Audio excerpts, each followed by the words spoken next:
Hospital दृष्टिकुंज नेत्रालय eight सगुना मोड़। तो पहले यहाँ हूँ, क्यों हूँ ये बताना चाहूँगी। तो यहाँ इसलिए हूँ because we really see that spark in you and we see that positive ray of hope in you.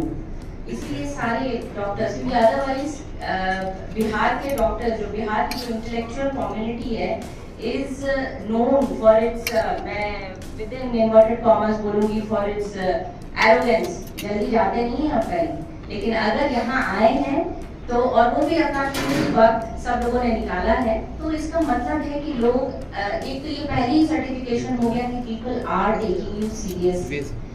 अब शुरुआत में इस बात से करना चाहूँगी कि हंगामा खड़ा करना मकसद नहीं, कोशिश ये होनी चाहिए कि सूरत बदले।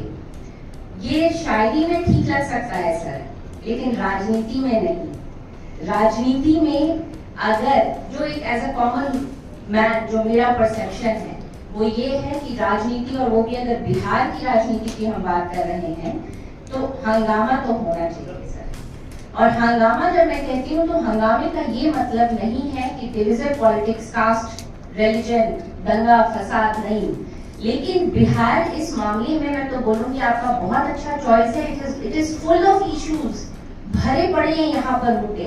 उन मुद्दों को ज्वलंत बनाकर एक हंगामे का रूप देना ही पड़ेगा सर, तभी ये राजनीति सफल हो पाएगी।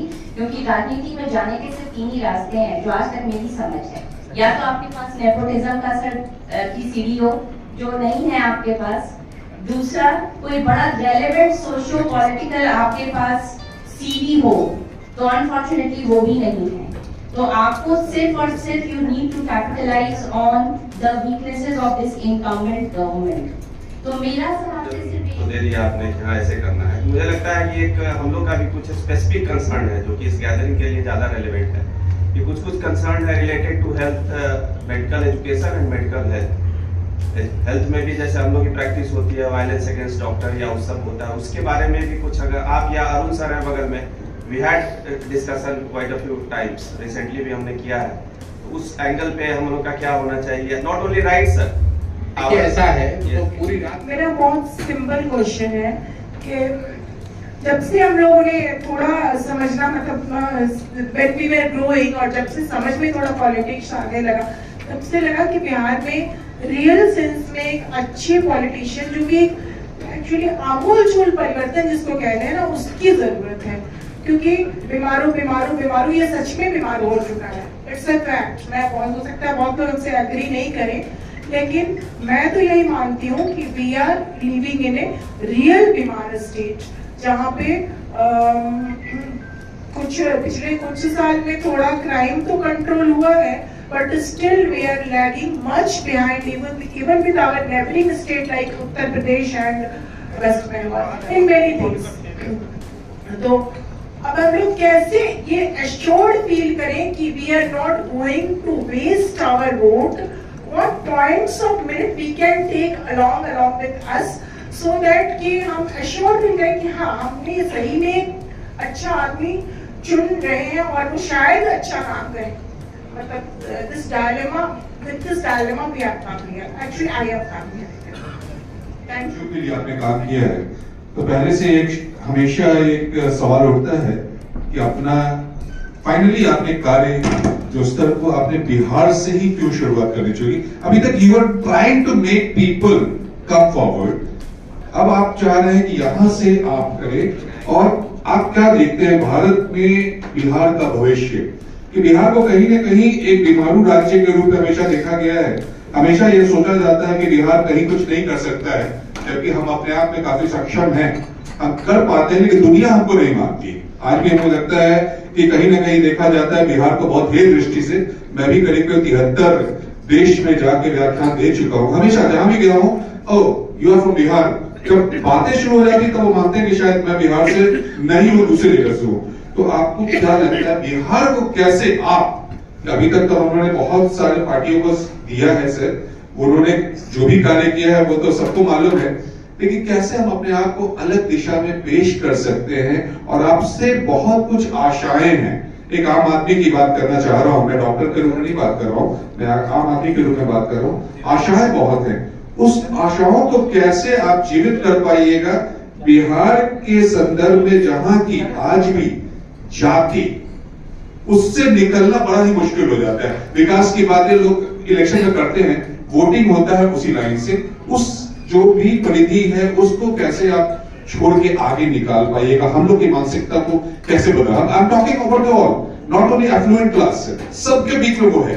कहीं ना कहीं जब भी आज 5 जज बने, आज मैंने यहाँ एक सिंपल अपने एडवोकेट की बात की, वो आए हमने बोले कि हाँ अभी 5 जज तो आपके यहाँ बने, हाँ 3 आ रही है। वो जनरली हार्ड वर्किंग पीपल जो टैक्स दे रहे हैं, जो टैक्स देते हैं, लेकिन आप वो टैक्स पेयर्स कहीं भी चले जाएं, वहां पे उनको सबको वो ऑफिसेज में, चाहे वो because in democracy heads are counted, तो आप चाहे 50 करोड़ टैक्स दे दो, 50 लाख दे दो, या आप फ्री बीज दे रहे हो, आपको अपना काम कराने के लिए वही धक्का, वही ये हो रहा है।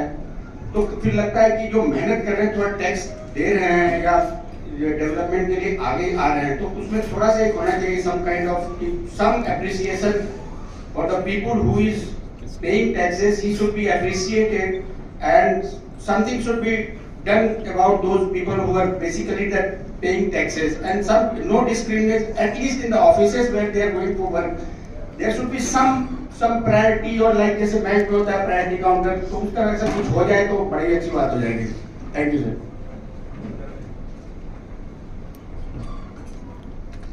पूछिए सर। पॉपुलेशन एक्सप्लोजन का आज हम चाइना से भी आगे निकल गए हैं, और आज तक कोई पॉलिटिकल पार्टी इस पे कोई स्ट्रॉन्ग एक्शन कभी नहीं ली है, ना कंट्रोल करने की कोशिश की है। बस एडवर्टाइजमेंट्स आ जाते हैं, बट उसके लिए और कोई एक्शन नहीं लेते हैं। जन स्वराज का इस पे क्या नहीं कर रहा है, लेकिन एक शुरुआत हुई है, इनिशिएटिव लिया गया है, यही एक बहुत बड़ी चीज है।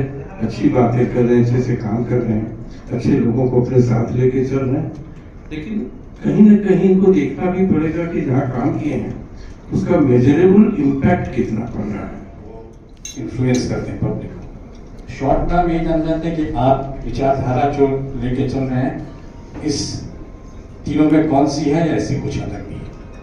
So he has written and he has quoted something from Gandhiji's memoirs, and it is probably there in the Gandhi संग्रहालय, पटना में ही है गांधी संग्रहालय। वहाँ उन्होंने लिखा है कि कैसे जब वो यहाँ आए तो राजेंद्र बाबू के यहाँ उनके निकलने के बाद, गांधी जी के निकलने के बाद उनके कमरे की सफाई की गई, and Gandhi ji did not like it, number 1। So this is from this book. Second thing is Hindu बनाम Hindu, Ram Manohar Lohia. I won't go into detail, but बीच में ही ऐसी चीज थी कि मुझे ये बुक बंद करनी पड़ी। इसमें उन्होंने बड़ी अच्छी बात लिखी थी कि कास्ट डिवीजन तभी खत्म होगा जब शादी के लिए हम लोग अलग अलग कास्ट में एक्सेप्टेंस ले पाएंगे। बट उसके बाद जो उन्होंने विस्फोटक चीज लिखी है, मैं नहीं कोट कर पाऊंगा। ये किताब अगर पढ़ेंगे हिंदू बनाम हिंदू तो उसमें चीज मिलेगी। थर्ड जो किताब थी वो है जेपी वर्सेस बीजेपी, जो कि इंडियन एक्सप्रेस के यहाँ के संतोष सिंह हैं, उन्होंने लिखी है। और उसमें उन्होंने लिखा है कि कैसे इंडिपेंडेंस से पहले यहाँ के बहुत बड़े दल में भी 2 घटक थे। तो ये 3 चीजें हैं, पहली एज अ पर्सन, दूसरी as an oncologist, and third as a person who is seeing the society from inside. Thank you. मैं इनके साथ यूनिवर्सिटी में भी बहुत काम कर चुका हूँ। मैं उस वक्त रूटीन इम्यूनाइजेशन सेल का चीफ कंट्रोलिंग अफसर था, ही थे, लेकिन इनकी छवि हमने देखा कि शुरू से मैं जो सीनियर भी इतने मेहनती थे, मेरे जैसे आदमी को मतलब पूरे गांव का जितना भी WHO का जितना भी साइट्स है, रात भर लेकर के हम राजगीर तो वहाँ तो पूरा तो काम ही चला। इतने डॉक्टर आए हैं, बहुत बड़ी संख्या नहीं है, लेकिन आप लोग बड़े नाम हैं, समाज आपको बड़े मिले कि मोदी जी के जाति के कितने लोग बिहार में रहते हैं, इसलिए मैं बोल पड़ा। हिंदू मुसलमान के नाम पे कह रहे भैया ये तो सब फ्री में बट है, सब फालतू बात है। जो महिला 1000 रुपया कमा रही है, वो 900 या 950 रुपया उसका खाने पर खर्च होता है या कपड़े पर खर्च होता है, जिस पर वो 18% GST दे रही है। आप अपने इनकम में पूरे इनकम का 18% नहीं दे रहे। खर्चा वर्चा काटने के बाद जो बचता है 100 तरह का एक उसमें बचाने के बाद कुछ पैसा टैक्स देते होंगे। जो आपसे भी बड़ा है, जो बिजनेसमैन है, कंपनी चला रहा है, वो भी नहीं दे रहा। सो जो टैक्स का एज प्रोपोर्शन टू इनकम, ये इकोनॉमिस्ट किसी से आप बात कर लीजिएगा, पढ़िएगा तो आपको इंटरनेट पे भी दिखेगा, it's inversely proportional to your income. जो इनइक्वालिटी की आप बात कर रहे थे कि दुनिया में जो जितना बड़ा है उसका टैक्स रेट उतना ही कम है, उसका टैक्स रेट उतना ही कम है। वो दिखता है हायर ब्रैकेट, लेकिन उसका एक्चुअल आउटगो टैक्स कम है। तो इस बात को मैं आपसे रिक्वेस्ट करूंगा कि इसको बहुत दिमाग में मत रखिए कि टैक्स देने वाले हम लोग के साथ, आपके साथ सरकार जाति कर रही है, लेकिन जो गरीब टैक्स पेयर है उससे आपसे भी ज्यादा जाति हो रहा है, उसके साथ आपसे भी ज्यादा जाति हो रही है। अब आपने कहा भाई बिहार में अगर जन चुनाव की गारंटी नहीं है, मैं बिल्कुल ये दावा नहीं कर रहा हूं, न करना चाहता हूं, आपको हमारी बात पर बिल्कुल भरोसा नहीं करना चाहिए। लेकिन कंसेप्चुअली हम लोग क्या कर रहे हैं, फंडामेंटली हम लोग 3 बात समझाने की कोशिश कर रहे हैं कि अगर सरकार बन जाए तो पहला काम जो करना है कि we have to reduce the number of people who are becoming burden on the system. जो पॉपुलेशन की इन्होंने बात कही, वो पॉपुलेशन रोक के नहीं हो सकता है।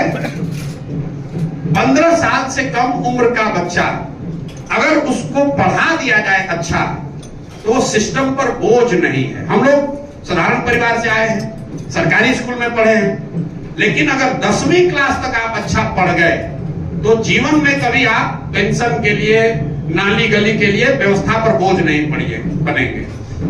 तो जन सुराज पहला क्या कह रहा है कि 5 साल से 15 साल के बच्चे को सबसे अच्छी शिक्षा की व्यवस्था बिहार में की जाए।